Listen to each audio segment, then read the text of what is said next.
স্বাধীনতা দিবস ও প্রতিষ্ঠা বার্ষিকীতে মাতঙ্গিনী শিশু নিকেতনের বর্ণাঢ্য আয়োজন।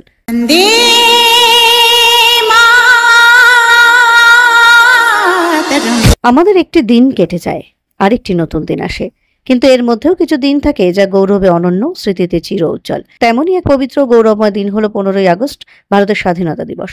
এই বিশেষ দিনে দেশের প্রান্তরে প্রান্তরে গর্ব ভরে উঠবে তেরঙ্গা জাতীয় পতাকা। আর আমরা গভীর শ্রদ্ধায় স্মরণ করব সেই সকল স্বাধীনতা সংগ্রামী বীরদের, যাদের আত্মত্যাগ ও রক্তের বিনিময়ে এসেছে আমাদের স্বাধীনতার সূর্যোদয়।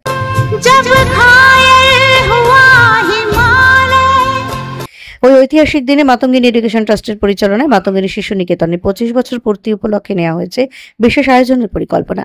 সেদিন বিদ্যালয় প্রাঙ্গণ থেকে বর্ণাঢ্য প্রভাত ফেরি বের হবে, যা শিলিগুড়ি ইস্টার্ন বাইপাস সংলগ্ন পুরো হাতিয়াডাঙ্গা এলাকা পরিক্রমা করে পুনরায় বিদ্যালয় প্রাঙ্গণে এসে শেষ হবে।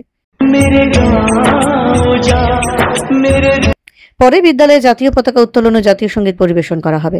এরপর থাকছে ছাত্রছাত্রী অংশগ্রহণে সাংস্কৃতিক অনুষ্ঠান, শিক্ষক শিক্ষিকাদের বক্তব্যে স্বাধীনতা দিবসের তাৎপর্য এবং সবার মাঝে চকলেট বিতরণ। এছাড়াও 25 বছর পূর্তি উপলক্ষে আরও একটি বিশেষ অনুষ্ঠানের তারিখ ও সময় খুব শীঘ্রই জানানো হবে বলে আয়োজকেরা জানিয়েছেন।